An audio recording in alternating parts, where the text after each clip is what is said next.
Assalamu alaikum students. In today's lecture we will be starting the discussion about constructors, how we define the constructors, how we declare the constructors और इसी तरीके से किस तरीके से हम multiple constructors जो है वो अपने class के लिए create कर सकते हैं. That will be our discussion for today's lecture. So to start with the discussion of constructor, first हम जो हमारी discussion है that will be about how we will be defining constructor, कि हम constructors को किस तरीके से define करते हैं. So what I will be doing कि हम one by one एक एक point को लेंगे और discussion में लेकर आएंगे and then we will be finally concluding कि किस तरीके से हम constructor का इस्तेमाल करते हैं अपने programming codes के अंदर. So the first thing is that whenever an object is created, the runtime calls a certain method in the class definition. This is called constructor. हमने इससे पहले भी constructor के मुतालिक जो डिस्कशन की है उसमें हमने देखा कि जब भी हम बात की हमने कि जब भी हम कोई ऑब्जेक्ट क्रिएट करते हैं किसी क्लास का तो रन टाइम पे बाय डिफ़ॉल्ट कंस्ट्रक्टर जो है वो एक मेथड जो कि है वो ऑब्जेक्ट की क्रिएशन के साथ ही जो है वो रन टाइम पे उसकी कॉलिंग होती है. इसी तरीके से जब भी हम ऑब्जेक्ट क्रिएट करते हैं तो ऑब्जेक्ट क्रिएट करने के लिए कंस्ट्रक्टर एग्जीक्यूट होता है. इसी तरीके से जाहिर सी बात है जब हम कोई ऑब्जेक्ट क्रिएट करते हैं तो उसमें जो रिसोर्सेज का इस्तेमाल है वो इंगेज होता है, जितनी भी मेमोरी है ये तमाम चीज़ें हैं वो इंगेज होती हैं. तो ज़रूरी ये होता है कि let's say for example if we consider कि हम एक क्लास के मल्टीपल ऑब्जेक्ट्स क्रिएट करते हैं तो इसका मतलब ये है कि हर ऑब्जेक्ट क्रिएशन पे कहीं ना कहीं मेमोरी और रिसोर्सेज का जो इस्तेमाल है वो इंगेज होता चला जाएगा और आपकी मेमोरी या रिसोर्सेज यूज़ होती चली जा रही हैं. तो इट इज़ इम्पॉर्टेंट कि जब भी हम उन ऑब्जेक्ट का इस्तेमाल हमारा ख़त्म हो जाए, उसका यूजेज ख़त्म हो जाए तो रन टाइम पे ही after utilization of these objects हम डिस्ट्रक्टर एक और मेथड बनाते हैं कि जो उन तमाम ऑब्जेक्ट्स को जो हमने बना लिए और जिनसे हमने काम जो लेना था वो ले लिया, तो डिस्ट्रक्टर बेसिकली उन तमाम के तमाम ऑब्जेक्ट्स को डिस्ट्रॉय कर देता है. इट मींस कि जो भी रिसोर्सेज जो भी मेमोरी यूटिलाइज की गई थी सिस्टम की तरफ से वो तमाम की तमाम जो है वो फ्री हो गई है, वो इंगेज नहीं है. इसी तरीके से एक और इम्पॉर्टेंट पॉइंट के जो क्लास का नाम है, यानी मिसाल के तौर पे इससे पहले हमने देखा हमने पॉइंट जो है वो क्लास का नाम रखा, तो कंस्ट्रक्टर का नाम और क्लास का नाम हमेशा सेम होगा. So that is why we say कि a class method having the name same as the class name is called class constructor. यानी क्लास का जो कंस्ट्रक्टर है उसका नाम जो क्लास का नाम है वो एक ही होगा. इसी तरीके से हमने जो बात की इससे पहले कि क्लास का जो कंस्ट्रक्टर है वो जब ऑब्जेक्ट क्रिएशन का प्रोसेस होगा उसी वक्त ऑटोमेटिकली इन्वोक होगा. और अगर हमने इससे पहले कोड्स जब हमने जहाँ कंस्ट्रक्टर का इस्तेमाल नहीं किया था वहाँ हमने देखा था कि उधर तो हमने कोई कंस्ट्रक्टर डिफ़ाइन नहीं किया. तो जब भी हम कोई कंस्ट्रक्टर डिफ़ाइन अगर नहीं करते तो उस केस में कंपाइलर जो है वो ऐसा नहीं है कि कोई कंस्ट्रक्टर नहीं चल रहा, क्योंकि ये बात तो ऑब्वियस है कि जब भी ऑब्जेक्ट क्रिएट होगा कंस्ट्रक्टर एग्जीक्यूट होगा. और जब हमने कोई कंस्ट्रक्टर अगर नहीं वहाँ पे मेंशन किया है या कोई कंस्ट्रक्टर अगर नहीं बनाया है तो कंपाइलर जो है वो कंस्ट्रक्टर फिर भी चलाता है ऑन इट्स ओन और उसको वो हम कहते हैं डिफ़ॉल्ट कंस्ट्रक्टर. और वहाँ डिफ़ॉल्ट कंस्ट्रक्टर बेसिकली एक हमारा बनाया हुआ नहीं बल्कि बाय डिफ़ॉल्ट एक कंस्ट्रक्टर होता है जो कि एम्प्टी होता है और उसमें कोई आर्गुमेंट इनपुट आर्गुमेंट नहीं होते. अगर तो हम खुद से कोई कंस्ट्रक्टर बना के दे देते हैं तो उस केस में हमारे पास जो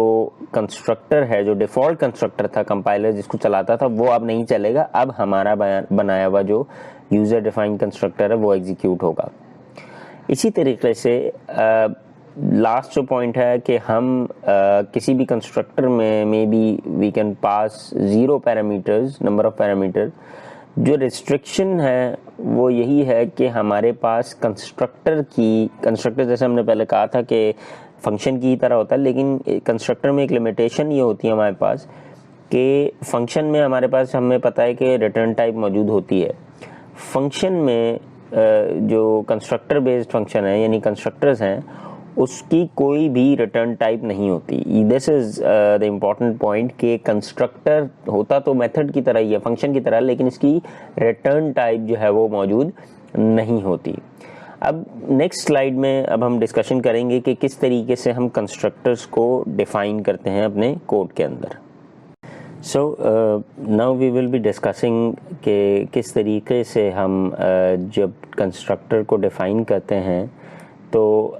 basically we first of all define the class with the keyword of class के क्लास और क्लास नेम, और उसके बाद हम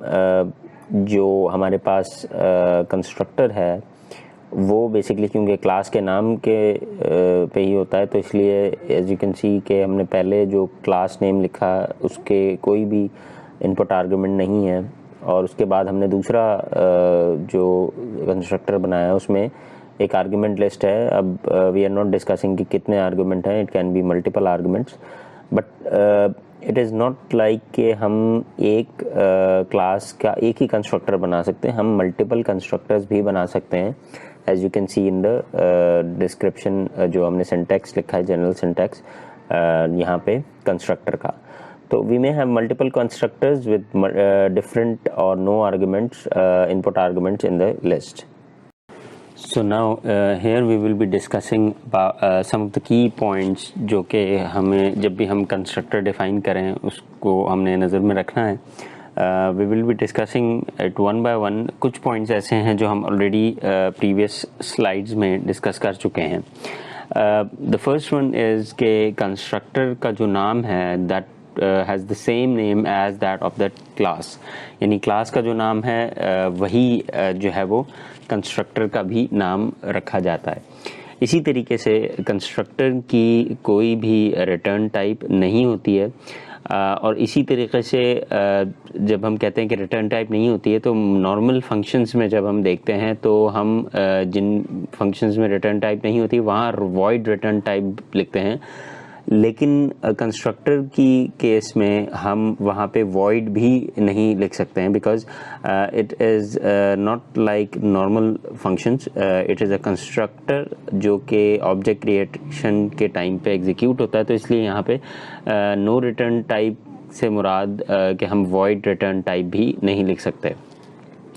इसके अलावा कंस्ट्रक्टर जब भी हम डिफ़ाइन करते हैं इट मे बी पॉसिबल कि कंस्ट्रक्टर को कोई इनपुट आर्गुमेंट्स की ज़रूरत ना हो, या इन सम केसेस हम जो है वो कंस्ट्रक्टर को कुछ इनपुट आर्गुमेंट्स पास कर सकते हैं, जस्ट लाइक हम किसी भी फंक्शन में ये काम करते हैं कि फंक्शन में हैव रिटर्न टाइप और फंक्शन में not have any return input arguments. इसी तरीके से जब हम कंस्ट्रक्टर्स डिफ़ाइन कर रहे हैं तो कंस्ट्रक्टर डिफ़ाइन करने के टाइम पे हम एक से ज़्यादा कंस्ट्रक्टर्स किसी भी क्लास के डिक्लेयर कर सकते हैं। There is no such limits कि जी हम एक कंस्ट्रक्टर बनाएंगे या एक से ज़्यादा हम नहीं बना सकते। हमारे पास मल्टीपल कंस्ट्रक्टर्स बनाने की ऑप्शन यहाँ पे मौजूद है क्लास के अंदर। इसी तरीके से अगर हम कंस्ट्रक्टर नहीं बनाते हैं, जैसे कि इससे पहले भी बात हुई कि हमने कुछ कोड्स इनिशियली जब हमने ऑब्जेक्ट ओरिएंटेड के डिस्कशन स्टार्ट की थी तो वहाँ पे we were not use to create constructors. तो इसका मतलब हरगिज़ ये नहीं है कि वहाँ जब ऑब्जेक्ट बनाया जाएगा तो जैसे हमने बात की कि जब भी ऑब्जेक्ट क्रिएट होता है कंस्ट्रक्टर चलना ज़रूरी है, तो there may be a question के जी जब हमने कंस्ट्रक्टर दिया ही नहीं था तो उस केस में ऑब्जेक्ट क्रिएट किया तो कंस्ट्रक्टर कौन सा चला। तो उस केस में कंपाइलर जो है वो एक नो आर्गुमेंट यानी विदाउट एनी आर्गुमेंट एक डिफ़ॉल्ट कंस्ट्रक्टर चलाता है, जो कि बेसिकली अगर कोई यूज़र अगर अपने प्रोग्राम में कंस्ट्रक्टर नहीं डिफ़ाइन करता तो उस केस में वो कंस्ट्रक्टर जो है वो डिफ़ॉल्ट कंस्ट्रक्टर चलाया जाता है कंपाइलर की तरफ से। इसी तरीके से जब हम कोई कंस्ट्रक्टर बनाते हैं विद ज़ीरो या नो आर्ग्यूमेंट्स, कंपाइलर जो है वो it does not provide the default या नो आर्गुमेंट कंस्ट्रक्टर। यानी अगर मैंने ख़ुद से अपने प्रोग्राम में कोई ऐसा कंस्ट्रक्टर बना दिया है जिसको कोई आर्गुमेंट की ज़रूरत नहीं है, और वो ज़ीरो आर्ग्यूमेंट पे चल रहा है, तो इसी वजह से कंपाइलर जो है जो पहले नो आर्ग्यूमेंट डिफ़ॉल्ट कंस्ट्रक्टर जो उसने बनाया था, तो अब डिफ़ॉल्ट कंस्ट्रक्टर नहीं चलेगा, अब यूज़र का दिया हुआ कंस्ट्रक्टर चलेगा, क्योंकि डिफ़ॉल्ट कंस्ट्रक्टर सिर्फ उसी वक्त चलता है कि जब हमारे पास कोई भी कंस्ट्रक्टर जो है वो यूज़र ने ना बनाया हो क्लास के अंदर। सो विद दैट हमने ये देखा कि किस तरीके से हम कंस्ट्रक्टर को डिफ़ाइन करते हैं। In the next slide we will have an example कि जहाँ पे हम देखेंगे कि किस तरीके से कंस्ट्रक्टर जो है वो बनाया जाता है। So now we have an example code कि जहाँ पे we will understand कि किस तरीके से constructors जो हैं वो बनाए जाते हैं और किस तरीके से object creation के टाइम पे हम constructors जो हैं वो execute होते हुए हमें नज़र आते हैं। So let's say we have a class जिसका हमने नाम रखा point, और इस पॉइंट क्लास की डेफिनेशन के अंदर हमने दो वेरिएबल x और y जो कि हमने पब्लिक रखे हैं डिफ़ाइन किए, और उसके बाद हमने जो कंस्ट्रक्टर है उसको भी पब्लिक रखा। और ये जो कंस्ट्रक्टर है अगेन यू कैन सी कि it has the same name जो कि हमारी क्लास का नाम है पॉइंट। इसी तरीके से यहाँ पे जो इनपुट आर्गुमेंट है हमारे पास, यानी इनपुट पैरामीटर लिस्ट जो है वो एम्प्टी है, we do not have any argument inside those round brackets जो हमने कंस्ट्रक्टर के लिए बनाया है। इसी तरीके से हमने एक और पॉइंट डिस्कस किया था कि कंस्ट्रक्टर की कोई रिटर्न टाइप नहीं होती। तो यू कैन क्लियरली सी कि हमारे पास इस वक्त जो कंस्ट्रक्टर पॉइंट हमने बनाया है इसकी हमने कोई भी रिटर्न टाइप यहाँ पे मेंशन नहीं की हुई। Inside this constructor what we are doing, हम इन x और y को, अब कंस्ट्रक्टर के अंदर कोई भी काम सबसे पहले तो ये समझ लें कि किया जा सकता है। लेट्स से फॉर एग्जांपल यहाँ पे हमने जो वेरिएबल x और y थे, इन दोनों वेरिएबल x और y को let's say initial value 0 assign कर दिया, और फिर हमने एक सी आउट का मैसेज डिस्प्ले करवाया ताकि यूज़र को आउटपुट कंसोल पे पता चले कि जी इस वक्त जो है वो कंस्ट्रक्टर एग्जीक्यूट हुआ है बाय टाइपिंग और बाय प्रिंटिंग द मैसेज कि जी कंस्ट्रक्टर जो है वो कॉल हुआ है। Moving back to the again to the main function, यहाँ पे हमने दो ऑब्जेक्ट्स बनाए हैं। इफ़ यू कैन सी कि दोनों ऑब्जेक्ट्स में से पहला जो ऑब्जेक्ट है P1 वो तो एक नॉर्मल ऑब्जेक्ट है जहाँ हमने लिखा लाइन 18 में पॉइंट P1, और फिर उसके बाद मैंने सी आउट जब किया लाइन 19 पे तो हमने लिखा point P1, so you will get the message on the screen. और उसके बाद we also print the round brackets, और उसके बाद हमने P1.x और P1.y दोनों की वैल्यूज़ जो हैं वो प्रिंट करवाई। अब यहाँ क्वेश्चन अगेन अराइजेज, क्वेश्चन यहाँ आता है कि जी P1.x यानी x की वैल्यू हमने कहाँ डिफ़ाइन की, y की वैल्यू कहाँ डिफ़ाइन की। तो as we were mentioning before, हमने पहले ये बात की थी कि जब भी ऑब्जेक्ट क्रिएट होगा कंपाइलर ऑटोमेटिकली उसके कंस्ट्रक्टर को चलाएगा। तो इफ़ यू कैन सी कि लाइन नंबर 18 में जब हमने पॉइंट P1 लिखा है तो इस वक्त ऑब्जेक्ट क्रिएट हुआ है, तो ऑब्जेक्ट क्रिएशन के टाइम पे कंस्ट्रक्टर चला है, हमने कंस्ट्रक्टर को कहीं एक्सप्लिसिटली कॉल नहीं किया बल्कि कंस्ट्रक्टर चला है, तभी हमें आउटपुट स्क्रीन पे कंस्ट्रक्टर कॉल का मैसेज भी प्रिंट होता हुआ नज़र आ रहा है। और उसके अलावा जो P1.x और P1.y में x और y की वैल्यूज़ हैं 0, वो अगर कंस्ट्रक्टर चला है तभी वो x और y की वैल्यू 0 इनिशियलाइज हुई हैं, और सी आउट करने पे लाइन 19 में वो 0,0 डिस्प्ले कर रहा है। इसी तरीके से दूसरा जो हमने ऑब्जेक्ट बनाया है वो हमने एक नॉर्मल ऑब्जेक्ट नहीं बल्कि एक you remember from the previous lecture कि हमने डायनामिक ऑब्जेक्ट बनाया है by putting the pointer static P2। और डायनामिक ऑब्जेक्ट बनाने के लिए यू रिमेंबर कि हमने न्यू का कीवर्ड यूज़ किया था, तो हमने बेसिकली उसी सिंटैक्स को फॉलो करते हुए यहाँ पे सेकंड ऑब्जेक्ट बनाया है which is a dynamic object P2। और सिमिलरली अगेन जो हमने बात की थी कि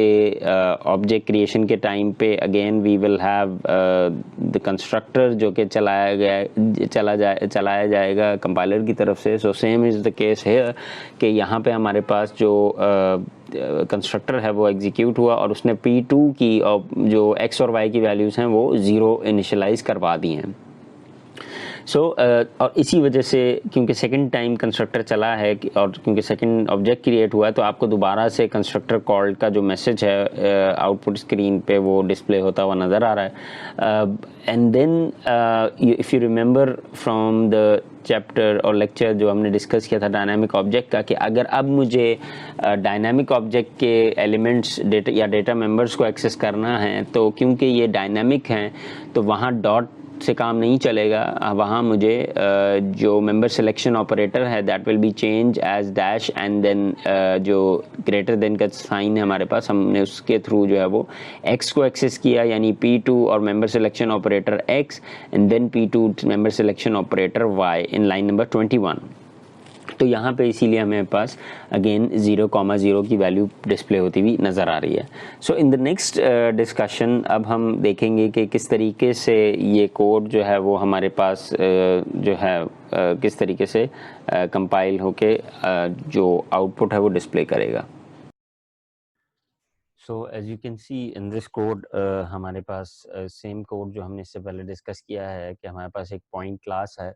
और उस पॉइंट क्लास में हमने दो variable x and y define किए और एक कंस्ट्रक्टर पॉइंट जिसमें कोई भी इनपुट आर्गुमेंट नहीं है, और x और y की वैल्यू 0 इनिशियलाइज करने के बाद हमने एक मैसेज प्रिंट करवाया which is constructor called. Main function में हमने पहला ऑब्जेक्ट बनाया p1 और उसके बाद उससे एक्सेस करवाया p1.x p1.y, और सेकंड ऑब्जेक्ट डायनामिक ऑब्जेक्ट बनाया p2 और उसके बाद हमने मेंबर सिलेक्शन ऑपरेटर यूज़ करते हुए p2 y की वैल्यू और p2 x की वैल्यू जो है वो स्क्रीन पे डिस्प्ले करवाई। Now we will try to see के जी आउटपुट यहाँ पे क्या जनरेट होता है after the compilation and execution of the code. So as you can see के कंस्ट्रक्टर कॉल पहली दफ़ा प्रिंट हुआ क्योंकि पहला कंस्ट्रक्टर इसलिए चला कि p1 ऑब्जेक्ट क्रिएट हुआ और उसके बाद हमने p1 की जो x और y की वैल्यूज़ है वो प्रिंट करवाई, और दूसरे दफ़ा कंस्ट्रक्टर इसलिए कॉल हुआ कि हमने p2 का जो ऑब्जेक्ट है वो क्रिएट करवाया था और उसके बाद p2 की जो वैल्यू डिस्प्ले करवाई तो again we will get p2, 0,0। So in this way we understand कि जी किस तरीके से कंस्ट्रक्टर्स जो हैं वो कॉल होते हैं कि जब भी हम बेसिकली ऑब्जेक्ट क्रिएट करते हैं तो उस टाइम पे कंस्ट्रक्टर ऑटोमेटिकली कॉल हो जाते हैं। सो आफ्टर डिस्कसिंग दी कोड के किस तरीके से हम डिफ़ाइन करते हैं कंस्ट्रक्टर अपने प्रोग्राम के अंदर, now we will be discussing another point which is कि जहाँ हम multiple constructors जो है वो declare कर सकते हैं किसी भी class के लिए। So let's say we have a class और वहाँ ज़रूरी नहीं है जैसे हमने बात की इससे पहले कि एक ही constructor बनाया जाए, बल्कि we may have multiple constructors जो कि different arguments उसके input argument list जो है या parameter list जो है वो different होती है, जिसकी बेस पे कंपाइलर डिसाइड करता है कि कौन सा बेसिकली कंस्ट्रक्टर जो है वो एग्जीक्यूट होना चाहिए। सो अगेन जब हम ऑब्जेक्ट क्रिएट करते हैं मेन फंक्शन के अंदर तो उस टाइम पे बेसिकली ये डिसाइड होता है, क्योंकि हमें पता है कि ऑब्जेक्ट क्रिएशन के टाइम पे कंस्ट्रक्टर तो एग्जीक्यूट होगा। अब क्योंकि हमारे पास मल्टीपल कंस्ट्रक्टर्स होंगे तो उस केस में it is important to decide कि जी उनमें से कौन सा जो कंस्ट्रक्टर है वो चलाया जाएगा। So that will be decided कि जब हम ऑब्जेक्ट क्रिएट कर रहे होंगे। इसी तरीके से अब हमारे पास जो एडवांटेज है जो कि मल्टीपल कंस्ट्रक्टर बनाने की वजह से हमें अचीव होता है, दैट इज़ कि हमें मल्टीपल कंस्ट्रक्टर्स या एक से ज़्यादा कंस्ट्रक्टर्स बेसिकली जो कस्टमाइजेशन है ऑब्जेक्ट क्रिएशन की, कि ऑब्जेक्ट जिस तरीके से क्रिएट होंगे वो हम बड़ा इजीली वहाँ से मैनेज कर सकते हैं कि हमारे पास जो कंस्ट्रक्टर जो कौन सा चलेगा तो डिफरेंट टाइप ऑफ ऑब्जेक्ट्स हम क्रिएट कर सकते हैं based on their argument input argument list. और जैसे हमने बात की कि जो मेजर डिफरेंस है, अब कंपाइलर को कैसे पता चलेगा कि जब भी ऑब्जेक्ट क्रिएट किया गया है तो एक से ज़्यादा अगर कंस्ट्रक्टर्स हैं तो कौन सा कंस्ट्रक्टर चलाया जाएगा, तो वो चीज़ कंपाइलर को पता चलेगी बेसिकली उसके नंबर ऑफ़ इनपुट आर्गुमेंट्स के थ्रू, जो हम आगे अभी एग्जांपल में देखेंगे भी। इसी तरीके से एक और इम्पॉर्टेंट पॉइंट कि चाहे हम एक कंस्ट्रक्टर अपने प्रोग्रामिंग कोड में कंसिडर कर रहे हों या एक से ज़्यादा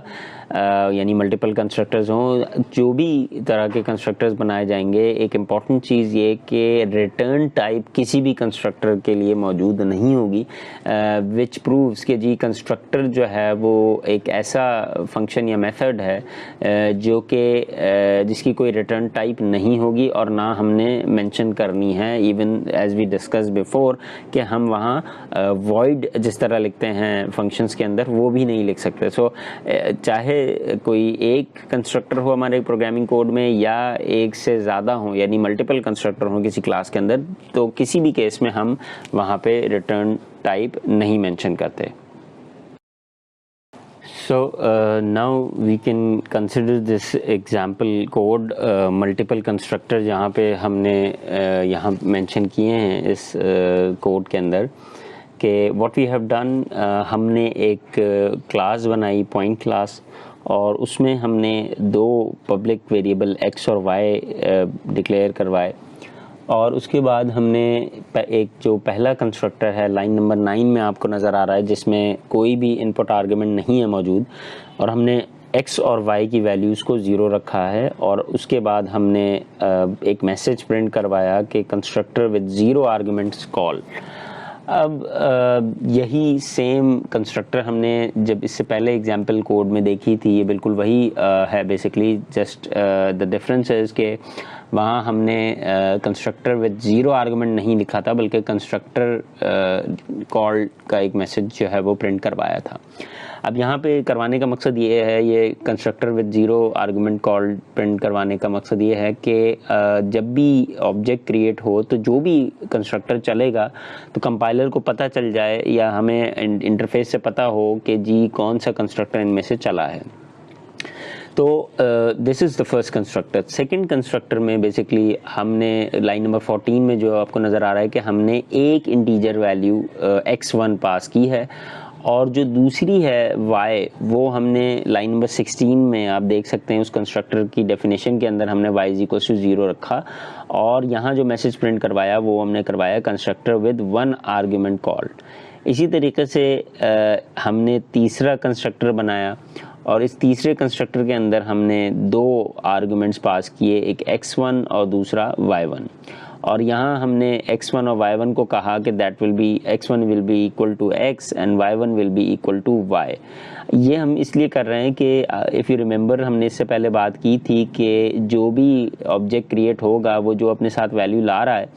वो वैल्यू जो है वो उस ऑब्जेक्ट के लिए, लेकिन it has to be done के जी जो भी वैल्यू आ रही है वो जो पॉइंट क्लास है उसके इंटरनल वेरिएबल्स जो हैं वो एक्स वाई हैं, वो x1 या y1 नहीं है। तो इट इज़ इम्पॉर्टेंट कि हम उन एक्सटर्नल वेरिएबल्स को जो क्लास के अपने इंटरनल वेरिएबल्स हैं उनके एक बराबर पहले करें। तो इसी तरह जो लाइन नंबर 14 में जो हमें कंस्ट्रक्टर नज़र आ रहा है, इस कंस्ट्रक्टर में बेसिकली इफ़ यू कैन सी कि हमने ऐसा नहीं किया कि भले यहाँ पे इंट x1 लिखा हुआ है यानी y की वैल्यू नहीं है, लेकिन हमने ऐसा नहीं किया कि हमने y की वैल्यू को ही जो है वो ओमिट कर दिया, बल्कि y की वैल्यू अगर आप देखें हमने लाइन 16 पे y इक्वल्स टू 0 कहा है उसे। इसी तरीके से जब लाइन 19 में हमने तीसरा कंस्ट्रक्टर बनाया तो उसमें हमने जो भी x1 की वैल्यू आएगी, जो भी y1 की वैल्यू आएगी, वो हमने x1 की वैल्यू x में और y1 की वैल्यू y में सेव करवा दी है। और फिर हमने अगेन एक मैसेज प्रिंट करवाया जो कि स्पेसिफिक था इस कंस्ट्रक्टर के लिए कि कंस्ट्रक्टर विद 2 आर्गुमेंट्स कॉल्ड। तो अब जो भी constructor compiler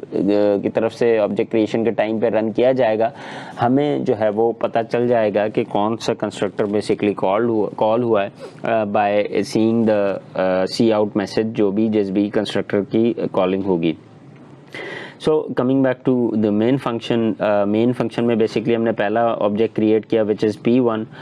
point P1 create करने के बाद हमने सी आउट जो है वो करवाया पॉइंट P1 और P1.x और P1.y। So before we go into the detail कि जी ये मैसेज क्या प्रिंट होगा, it is important to understand कि जब हमने लाइन 27 पे पॉइंट P1 लिखा है तो अब ऑब्जेक्ट क्रिएट हुआ है इस पॉइंट पे, और and we remember from the definition कि जब भी ऑब्जेक्ट क्रिएट होगा कंस्ट्रक्टर चलेगा। तो कंपाइलर के पास अब 3 चॉइसेस हैं कि एक लाइन नंबर 9 पे दिया गया जो पॉइंट का कंस्ट्रक्टर है, एक लाइन 14 का है और एक लाइन 19 का है। तो इन तीनों में से पॉइंट P1 अगर मैंने लिखा तो कंपाइलर कौन सा कंस्ट्रक्टर चलाएगा? सो वी अंडरस्टैंड कि जी इस वक्त जो P1 बनाया गया है तो उसका कोई भी आर्गुमेंट पास नहीं किया P1 के साथ हमने। इसका मतलब ये है कि P1 एक ऐसा ऑब्जेक्ट है विद नो आर्गुमेंट्स। तो इसका मतलब है कि अब जो कंस्ट्रक्टर चलेगा वो वाला कंस्ट्रक्टर चलेगा जो कि हमने विदाउट एनी आर्गुमेंट जो है वो डिफाइन किया है, which is the line number 9 में जो है, क्योंकि हमने P1 की कोई जो इनपुट आर्गुमेंट है कोई भी पास नहीं किया यहाँ पे। तो इसका मतलब ये हुआ कि अब जो कंस्ट्रक्टर चलेगा P1 के लिए तो ये P1.x की वैल्यू 0 कंसिडर करेगा क्योंकि लाइन नंबर 9 वाला हमारा कंस्ट्रक्टर चल रहा है, और y की वैल्यू P1 के लिए जो है वो भी 0 कंसिडर की जाएगी। सो दैट इज़ वाई जब ये कंस्ट्रक्टर चला तो यू कैन सी के फर्स्ट केस में कंस्ट्रक्टर विद 0 आर्गुमेंट कॉल्ड हमें ये प्रिंट होता हुआ इसीलिए नज़र आ रहा है कि हमारे पास जो पहला ऑब्जेक्ट था वो किसी भी आर्गुमेंट के साथ नहीं था, तो इसलिए पहला कंस्ट्रक्टर हमारा चलेगा। इसी तरीके से जो वैल्यू है वो बेसिकली P1.0 0,0 प्रिंट होगी हमारे पास। सेकंड केस में बेसिकली हमारे पास हम देखें कि P2 अगर हमने ऑब्जेक्ट क्रिएट किया तो P2 में 5 वैल्यू हम प्रिंट करते हैं या एक वैल्यू हमने पास की है। तो इस केस में अगेन कंपाइलर विल सी के जी एक आर्गुमेंट पास हुआ है। तो ऑब्जेक्ट क्रिएशन P2 के टाइम पे अब कौन सा ऐसा कंस्ट्रक्टर है जिसमें एक आर्गुमेंट पास हो रहा है, तो वो कंस्ट्रक्टर है लाइन नंबर 14 का, जिसमें हमने x1 की सिर्फ वैल्यू दी है। तो इसका मतलब है जो 5 की वैल्यू है वो बेसिकली x1 के बराबर हो गई है। अब अगेन ऑब्जेक्ट क्रिएशन के टाइम पे हमने बात की थी कि जितने भी वेरिएबल्स होंगे उस क्लास के तमाम वैल्यूज तमाम पैरामीटर्स की वैल्यूज पता होनी चाहिए। तो x की वैल्यू तो 5 हो गई, y की वैल्यू कहाँ है? तो y की value if you can see in the constructor of line 14 के हमने x1 तो जो 5 आ रहा है वहाँ से उसके बराबर कर दिया, लेकिन और x1 को हमने x के बराबर कर दिया। अब जो y है वो हमने कंस्ट्रक्टर के अंदर y की वैल्यू को 0 रखा है। तो इसका मतलब ये हुआ कि अब x जो है वो हमारे पास 5 हो गया है P2 के केस में, और y जो है वो 0 हो गया है बिकॉज वो हमने कंस्ट्रक्टर के अंदर इसी तरीके से y की वैल्यू को 0 डिफाइन कर दिया है। सो अब जो हमारे पास कंस्ट्रक्टर का जो मैसेज आएगा, क्योंकि P2 ऑब्जेक्ट क्रिएट हुआ है, अब यहाँ हमने कहीं नहीं बताया कंपाइलर को कि जी उसने कौन सा कंस्ट्रक्टर चलाना है। Compiler will understand on its own के क्योंकि एक आर्गुमेंट पास किया आपने P2 के लिए विच इज़ 5, तो कंपाइलर वही कंस्ट्रक्टर चलाएगा जिसमें एक आर्गुमेंट है that is point integer x1 वाला। तो हमारे पास जो मैसेज प्रिंट होगा वो यही कंस्ट्रक्टर पे आपको जो कंसोल पे जो प्रिंट होता हुआ नज़र आ रहा है, कंस्ट्रक्टर विद 1 आर्गुमेंट कॉल, यानी एक आर्गुमेंट वाला जो कंस्ट्रक्टर है वो कॉल हुआ है। उसके बाद हमने P2 के जो वैल्यूज़ हैं उनको प्रिंट करवाया, P2.x and P2.y। So P2.x तो x हमने 5 वैल्यू वैसे ही फॉरवर्ड कर दी है वैल्यू यहाँ से, और जो y की वैल्यू है वो कंस्ट्रक्टर क्योंकि चला था तो उसने y की वैल्यू 0 कंसिडर कर ली है, तो इसलिए हमारे पास जो वैल्यूज़ हैं वो 5,0 हमें डिस्प्ले होती हुई नज़र आ रही हैं। नेक्स्ट जो लास्ट ऑब्जेक्ट हमने यहाँ क्रिएट किया P3। सो P3 के केस में अब हमने अगेन लाइन 35 में अगर आप देखें कि पॉइंट P3 10,10, अब यहाँ 2 आर्ग्यूमेंट पास हुए हैं।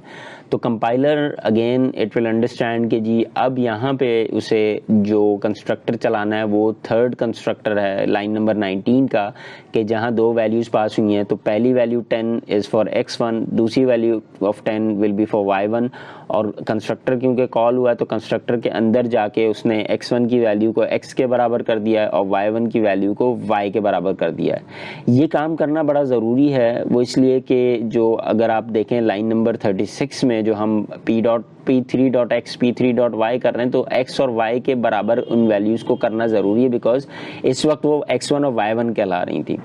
इसी तरीके से